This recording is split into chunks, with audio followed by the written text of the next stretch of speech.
Hey guys, Out of Work Bum here. Today I wanted to do a walk around video of my 86 Oldsmobile Cutlass Supreme. This is the Brougham edition and it's about to flip 40,000 miles, so we'll actually take it for a ride after the walk around and we'll watch it flip 40,000 together.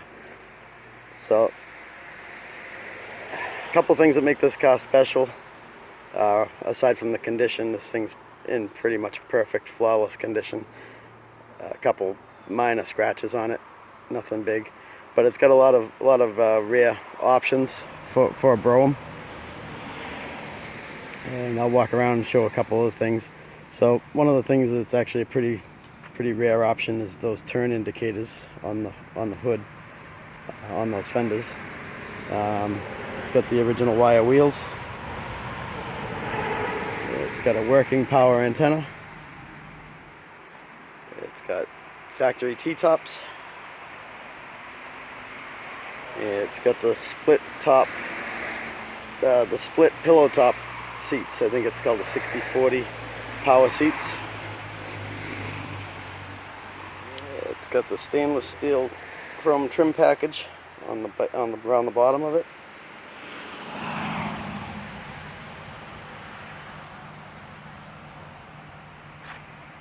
Landau top. There's not a speck of rust on this car anywhere.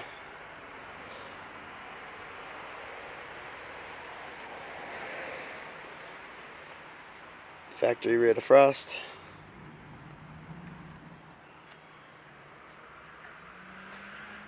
So I'll point out a couple of the flaws. One of them is this little piece is missing out of the tail light. I don't know if it just fell off or what, but so the 86 is the first year of the third rear brake light.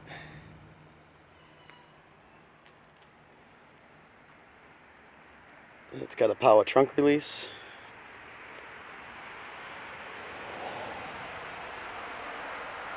It's a little dirty right now. It's been sitting in the garage for a couple of weeks. I haven't taken it out.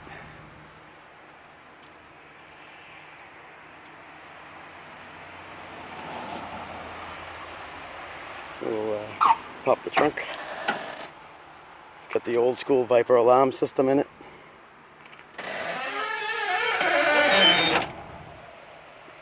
So when I bought it, the factory radio was with it, but it didn't work. So the guy that I bought it from had already switched it over to this Alpine, but he was smart enough to leave the original radio with the car, so that's a bonus. It's got factory locks for the factory keys for the hubcaps, the original GM bags for the T-tops. You can tell by the inside of this is pristine.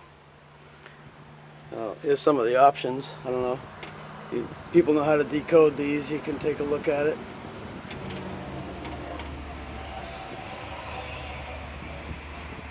And we'll take a look on the inside.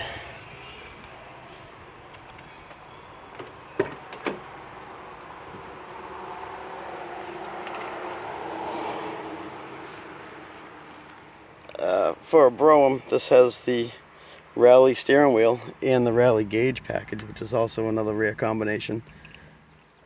And we can see that we are about to flip 40,000 miles.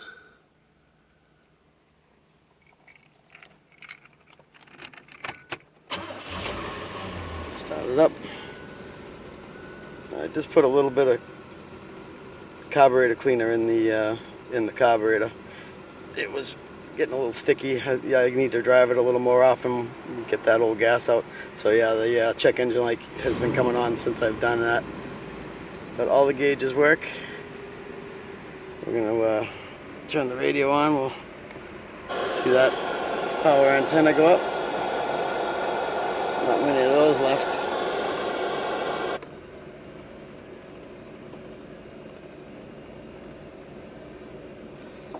You can see the Brougham on the inside of the doors. These pillow top seats are like driving grandma's couch around. It's got the rear reading lamps for the These are in T-top only cars, from what I understand. And we'll take a look under the hood real quick.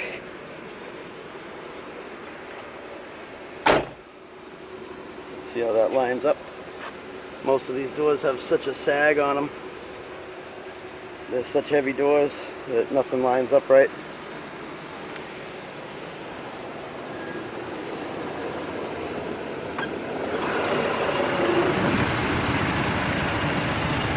EC's not working right now on it. But this has the Oldsmobile 5.0, which is the 307. It's got the 4-barrel quadrajet carburetor in it, which is always starved for air. One way to get around that, give it a little bit more air, is to turn the air cleaner upside down and expose the air cleaner. It always helps a little bit. See that Viper alarm.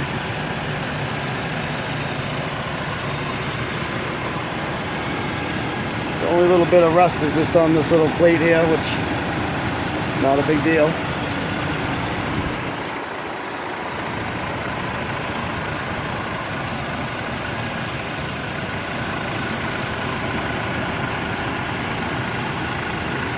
These aren't the fastest cars, but they can usually light a one-tire fire.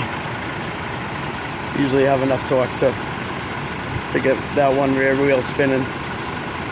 This one has a highway geared rear end, so it's not as easy to break that tire loose. But this is just a cruising car. This isn't a race car.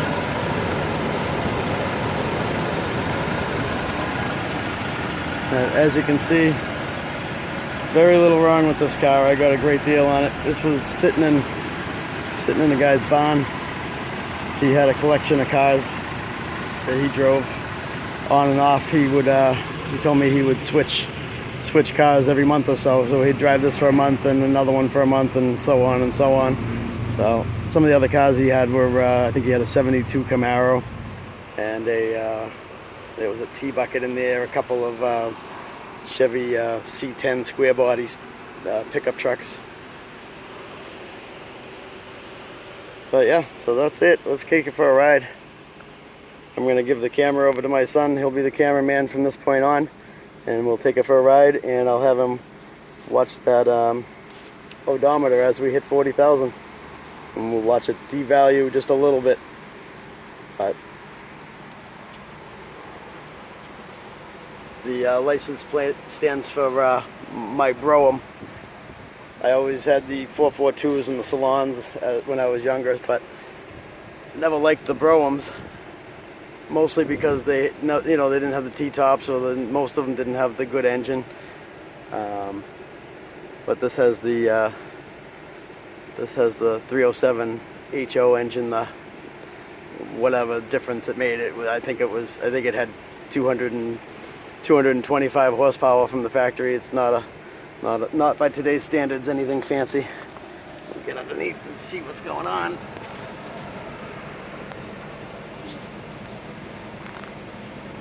Very clean New Hampshire car. You don't see them like this around here.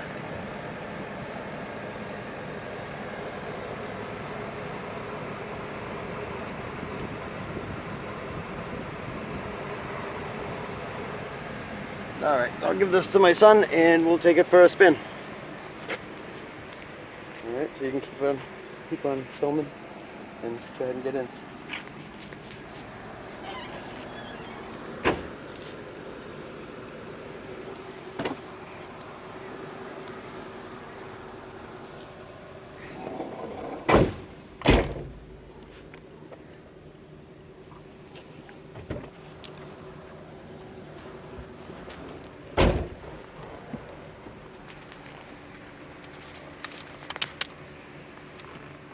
I don't really like that radio, but it's better than nothing for now. And at least he did a good job and didn't destroy the dash. A lot of these, they don't buy the right kit, so you can't put the old radio back in. It looks like he at least did it right.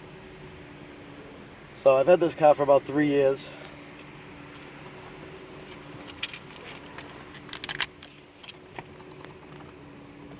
Alright, so we'll take it for a ride, and we'll keep an eye on the odometer.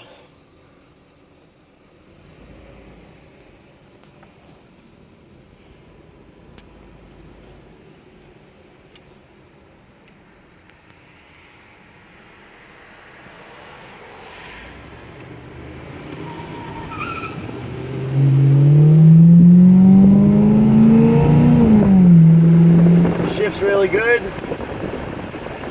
T-tops make me feel like I'm 16 again.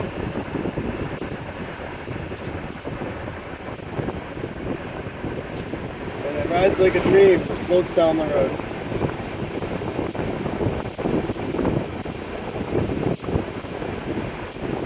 I don't know if the wind noise is too bad on the video, but it's definitely worth it.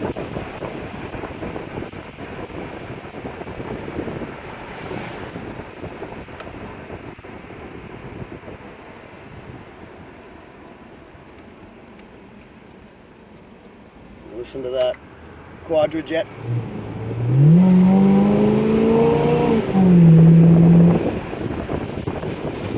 Sounds better than it is.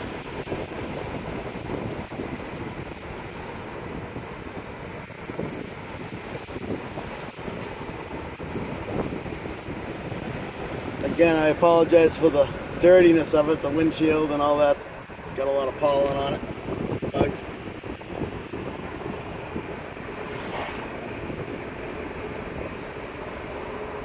Couple little cracks on the dash, nothing big. Little cracks on less than the size of a dime. The dash is discolored on the top though for some reason, probably from the sun. But for a 1986, it's about as good as it gets as far as not being restored or anything. He bought this car new and said that right when he first bought it, within the first year or so, he got backed into in a parking lot very slightly in the driver's side front fender, and as far as he remembered, that was the only part of the car that's ever been touched up paint wise. But that was a lot longer ago than Carfax and all that. But you can tell by the way this car drives and the way the seams line up and everything, you can tell how well maintained it was and how low mileage it really is. This definitely did not flip to 139,000 miles, that's for sure.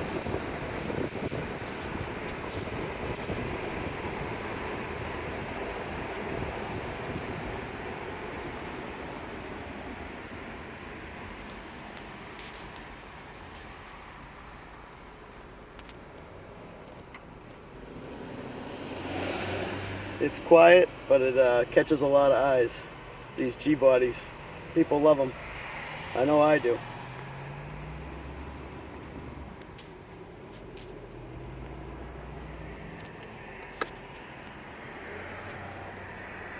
They get a lot of thumbs up in the sky usually. People don't see them anymore, especially up in here, up in New Hampshire. They don't see them. I don't know. Maybe they see them in like South Carolina and stuff, but definitely not in New Hampshire. They all were out of the way years ago.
definitely something to be said for a car that's all stock and not hot rodded out.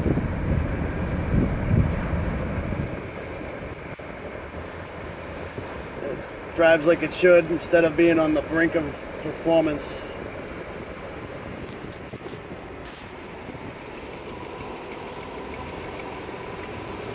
No rattles, no clunks.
Some other kind of Oldsmobile over there.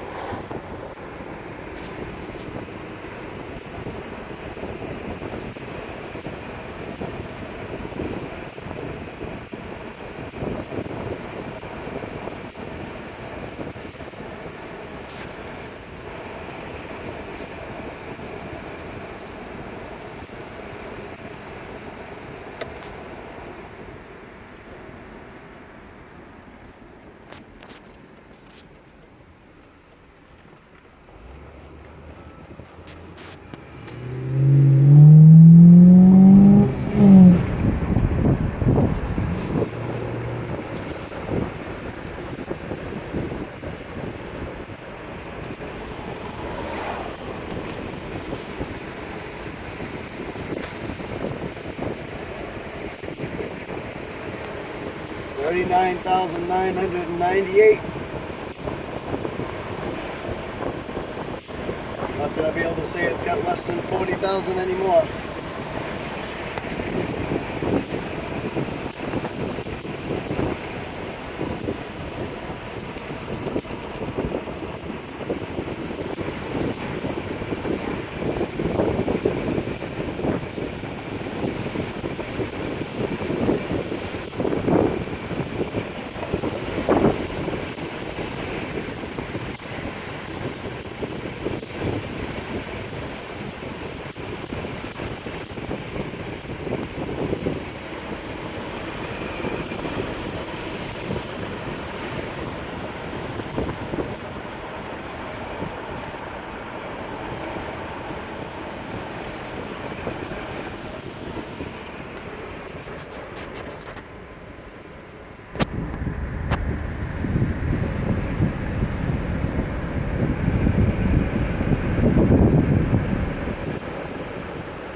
Three-tenths of a mile to go.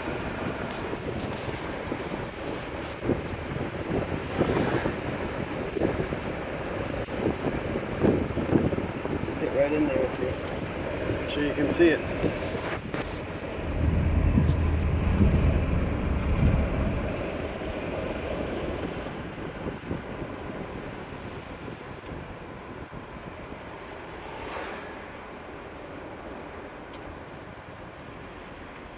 Oh, here it comes.